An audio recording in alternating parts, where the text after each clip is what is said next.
Hello everyone. Today I wanted to make a video reviewing a research document that the HM Government with DEFRA have published in January of 2026.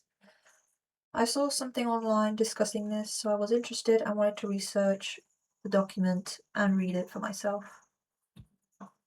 To give the quickest summary, with the trajectory that we are going at with destroying the planet and using more of its resources than it can replenish, we are degrading the ecosystems, and this will leave lasting impacts on ecosystem function, physical, biological impacts to human and international security risk. It identifies global system degradation and collapse, defined as the point where an ecosystem can't go back from being as it was before.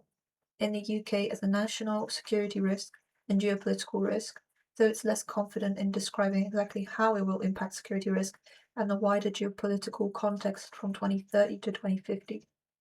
This research is confident in the biological and physical impacts from the ecosystem degradation, defining some of them as crop failure, fisheries loss, water and air pollution, water scarcity, changing global weather patterns, loss of genetic diversity, etc.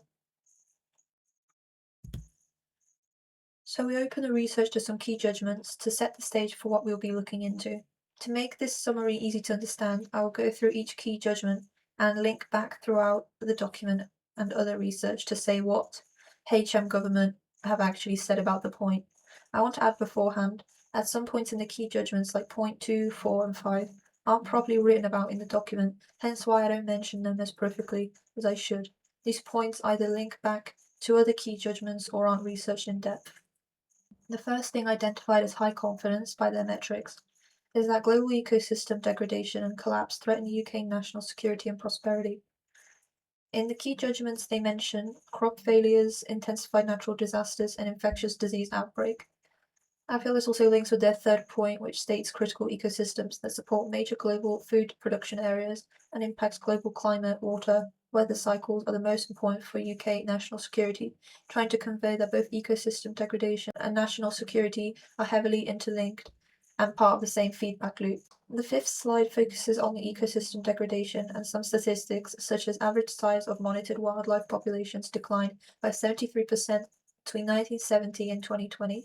Vertebrates like reptiles, fish, birds, mammals, amphibian species declined by 68%. Freshwater ecosystems species were at an 84% loss, the rate of extinction being tens to 100 times higher than average over the past 10 million years. And mentions that food production is the most significant cause of terrestrial biodiversity loss, where the global population grows, reaching 9.7 billion by 2050. The paper details a framework called the Kunming-Montreal Global Biodiversity Framework in 2022, where it states its main goal is to halt and reverse biodiversity loss by 2030. So some background on the GBF, which stands for the Global Biodiversity Framework. It was adopted during Conference of the Parties, so COP15, following a 4-year consultation and negotiation process. It says on the main website that there are 4 goals to reach by 2050 and 23 targets for 2030. It is an open-ended intersessional working group. There are 28 countries, which interestingly do not include countries like Russia, China, or the USA. Russia has a large area of boreal forest, which is identified as one of the critical ecosystems which are being degraded. HM Government writing that realistic possibility of collapse is starting from 2030 with low confidence on the timing or pathway of collapse. Just to say when I'm mentioning specifically this. In 2020, the FRA states that the boreal forest cover was 815 million hectares, with one of the largest areas of boreal forest. You'd think Russia would be on board with the GBF, working alongside them to protect this ecosystem. Or the USA, which the HM government gave a case study about, has been affected by the degrading ecosystem in Central America, which has led to migration from Central America to the US, but I'll mention this case study later on. China has the Himalayas going through it, which again is another medium confidence area, which may experience collapse starting from 2030. The Himalayas have various different types of insects, animals, from snow leopards to rhinoceroses, 800 species of bird, but also have rich arable land, extensive grass and forest, workable mineral deposits, easy to harness water power, and crop farming such as corn, wheat, potatoes, and sugarcane. This area is a large economic, social, environmental haven, which should be prioritized on protecting. Reasons for why China isn't formally in the GBF is because of the weak political will and commitment, tension between developed and developing countries. In other regions, Xinwei Lu states in his paper China's role in implementing the coming Montreal Global Biodiversity Framework. I'll have this paper in the description. I would quote it more in depth, but that's not what this video is looking at. There are also trade blocs like the EU, African Union, and several factions of the UN, such as the Agricultural Organization of the UN, UN Environmental Programme, UN Development Programme, Tourism Montreal is included. The way these are managed is through monitoring frameworks, enhanced mechanism for planning, monitoring, reporting, reviewing financial resources, for implementation, technical and scientific cooperation. Some global goals it lists for 2050 are A. The integrity, connectivity, and resilience of all ecosystems are maintained, enhanced, or restored, substantially increasing the area of natural ecosystems by 2050, alongside to reduce human-induced extinctions by tenfold, and to increase the abundance of native wild species to healthy and resilient levels, and genetic diversity within populations of wild and domestic species to be maintained. B. Diversity is valued, maintained, enhanced, and those declining to be restored, supporting achievements of sustainable development for the benefit of present and future generations by 2050. C. Benefits, monetary and not, are shared equally and equitably, including Indigenous people and local communities, also while ensuring traditional knowledge associated with genetic resources is appropriately protected. Adequate means of implementation, including financial resources, capacity building, technical and scientific cooperation, access to and transfer to tech to fully implement GBF, are secured to equitably accessible to all parties, progressively closing the biodiversity finance gap of $700 billion per year. The 23 global targets for 2030 include headings of reducing threats to biodiversity, where it's doing this through ensuring areas are restored, generally at least by 30%, meeting people's needs through sustainable use and benefit sharing, such as sustainable management of agriculture, fisheries, restoring contributions to people through nature-based solutions and/or ecosystem-based approaches for the benefit of all people and nature, tools and solutions for implementation and mainstreaming, such as taking legal action and policy measures to large and transnational companies and financial institutions to monitor, assess, disclose risks, dependencies, and impact on biodiversity. The HM government lists some of these points vaguely, mentioning other statistics such as eliminating or reforming harmful subsidies by $500 billion per year. This point comes from Target 18, which states to identify by 2025 and eliminate, phase out, or reform incentives, including subsidies, harmful for biodiversity in a proportionate, just, fair, effective, equitable way, while substantially and progressively reducing them by at least $500 billion per year, starting with the most harmful incentives and scale up positive incentives for the conservation and sustainable use of biodiversity. Strangely enough, in the document they cite, there is no mention of the Paris Agreement, so I'm not sure where that came from. Though you can assume that in everything that the GBF stand for, align with the Paris Agreement. The next slide mentions the link between biodiversity loss and impacts on national security. It shows a feedback loop between four factors of degrading ecosystems, functions, physical and biological impacts, human security risk, and international security risk. I've decided to showcase one of the likely feedback loops it's trying to demonstrate. If there are degraded ecosystem functions like in water regulation and cycling, such as oil or fertilizer spilling into rivers or seas, where the water is then used for drinking water, for humans, and all types of farming, this could lead to physical and biological impacts such as crop failure, water pollution, water scarcity. These can feed back in further degrading ecosystem functions, where water scarcity can lead to less regulated water and reduced natural cycling of water.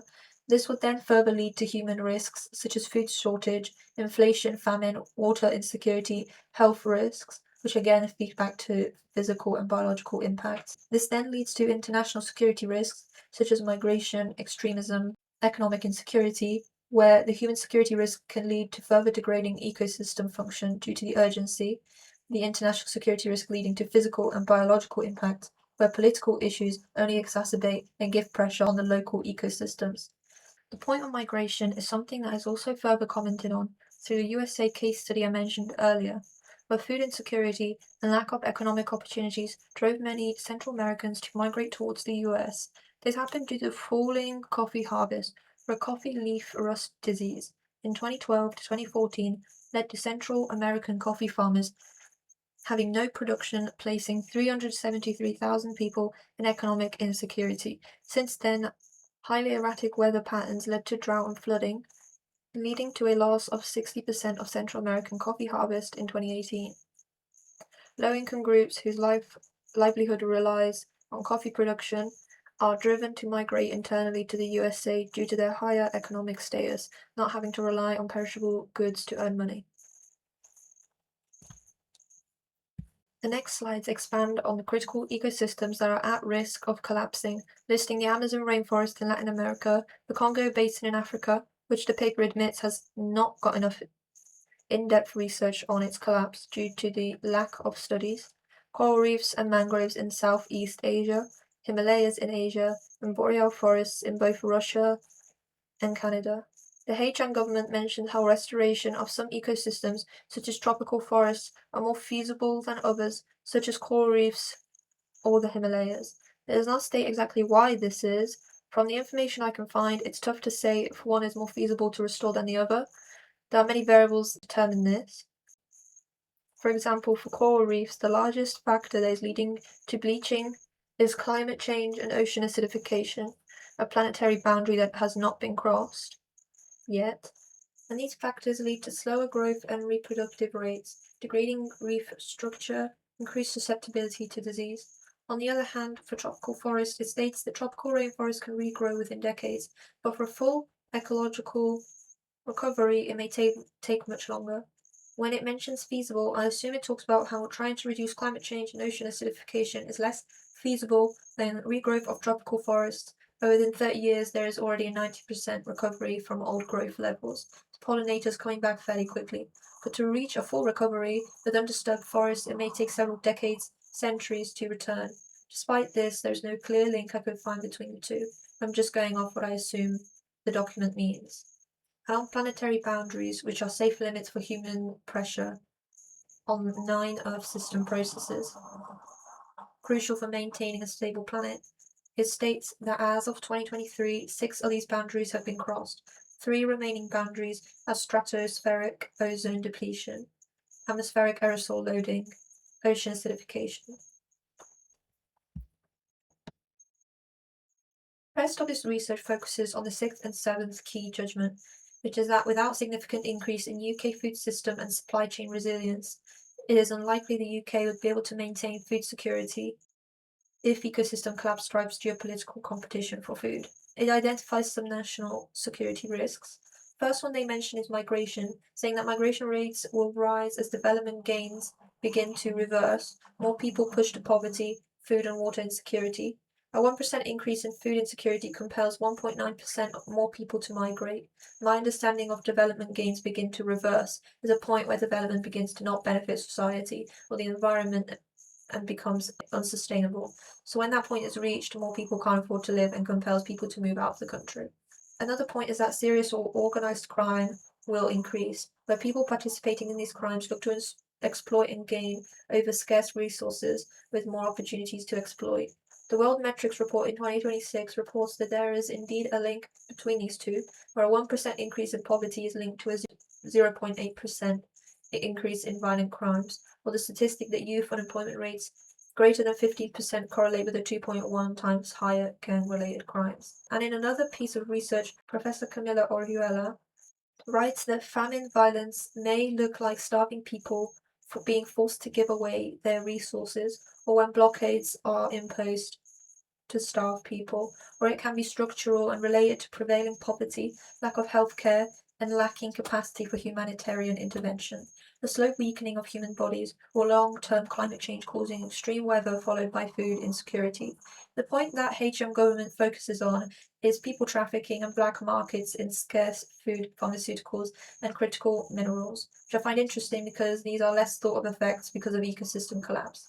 Nature has published an article in 2023 outlining how outgoing conflicts are making food security harder to achieve, writing that the Sustainable Development Goals of ending hunger and malnutrition by 2030 will not be reached if drastic action isn't taken. They further state, using studies from the UN World Food Programme and the Food and Agriculture Organization of the UN, that violence in various forms, such as sexual and gender-based violence, correlates with food insecurity. But conflicts endanger food security when crops are destroyed or food supplies are disrupted.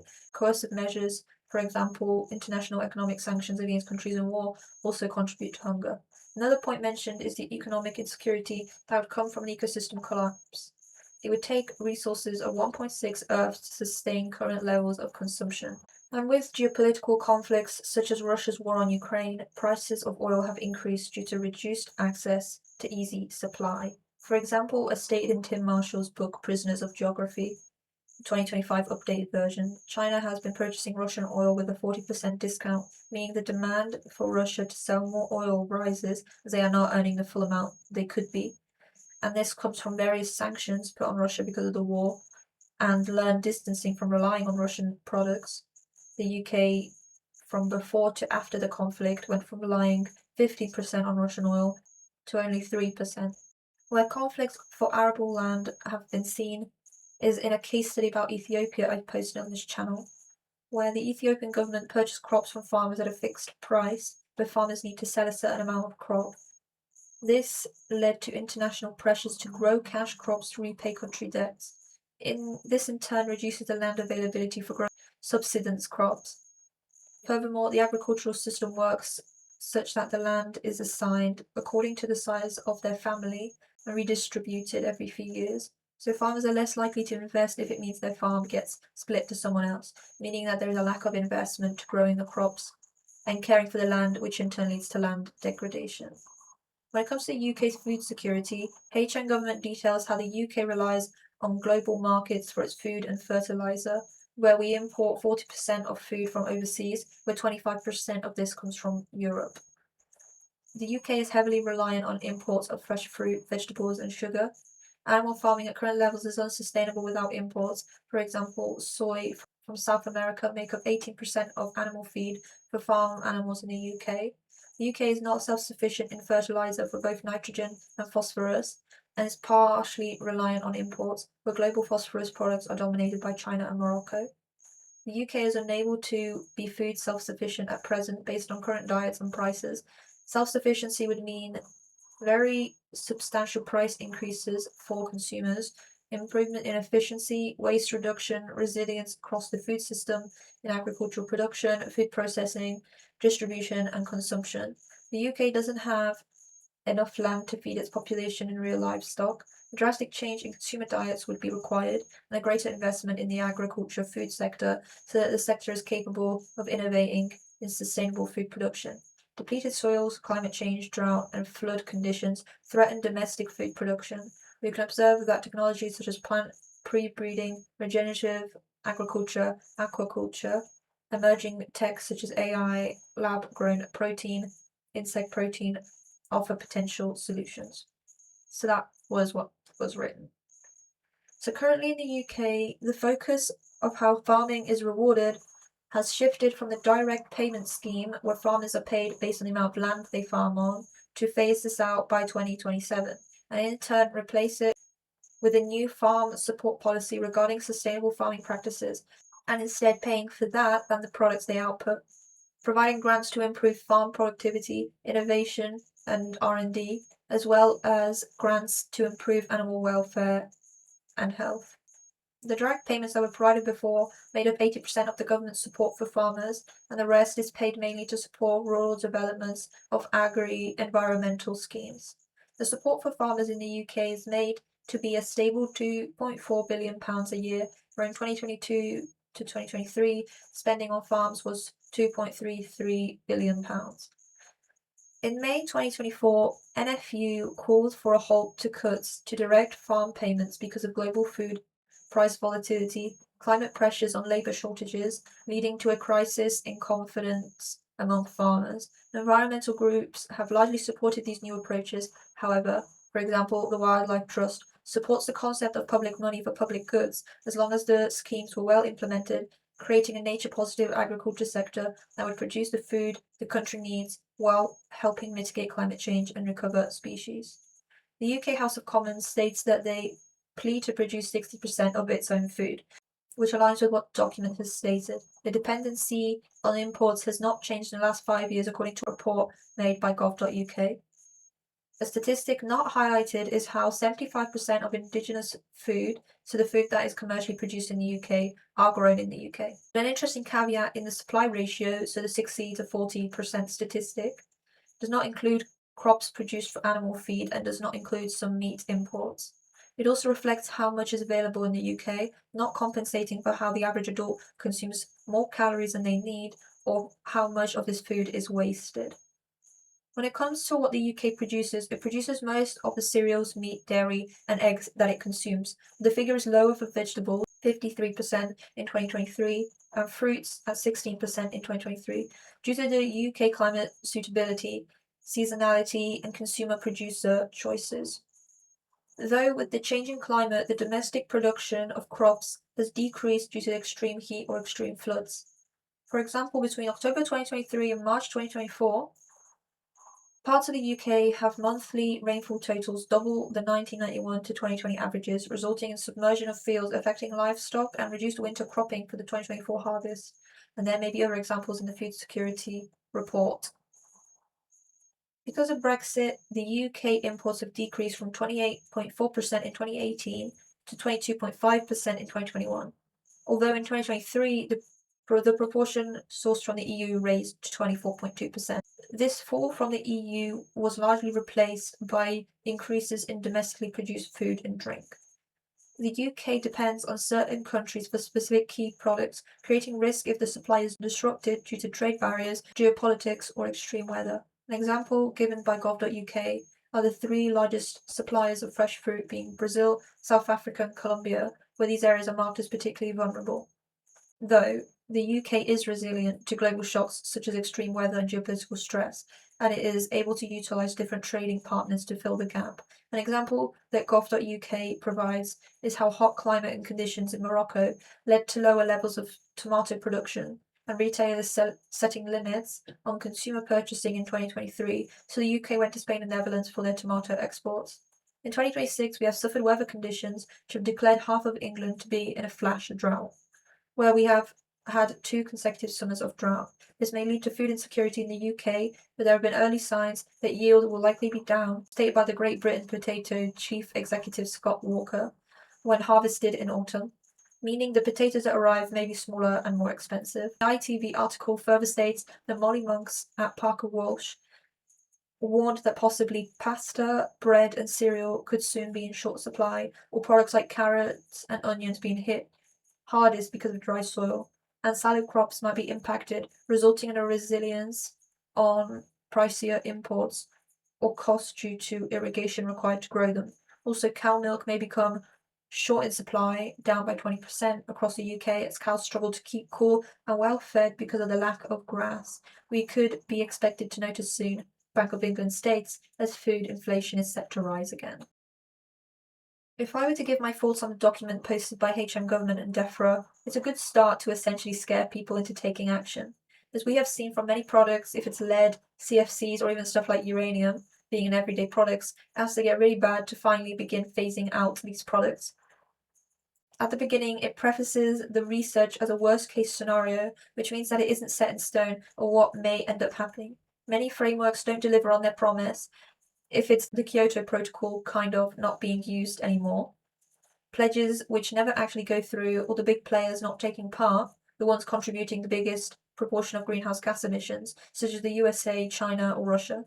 People are too comfortable in the convenience life we live that the thought of giving up commodities to live off local produce doesn't fit the fast-paced world we live in. we yearn for convenience and efficiency, but also having to throw that responsibility of climate change to us and not the governments that lead the decisions in our country, the TNCs that govern the products we buy and eat, the ones destroying the planet. The governments that are funding the tech bros to build more data centers, leading to more water scarcity if there wasn't already, oil companies that are getting the highest profits ever seen, and not fast enough progress to phase out non-renewable energy supplies, it all leads to further exploitation and collapse of our global ecosystems. So thank you very much for listening. I really hope that this was interesting to listen to. It's likely that I've said or researched something wrong, so I encourage you to correct me and others in the comments. Just please don't be mean. I kind of spent all day researching these things and then spent, well, today so far editing and recording this, and I'm going to be editing it.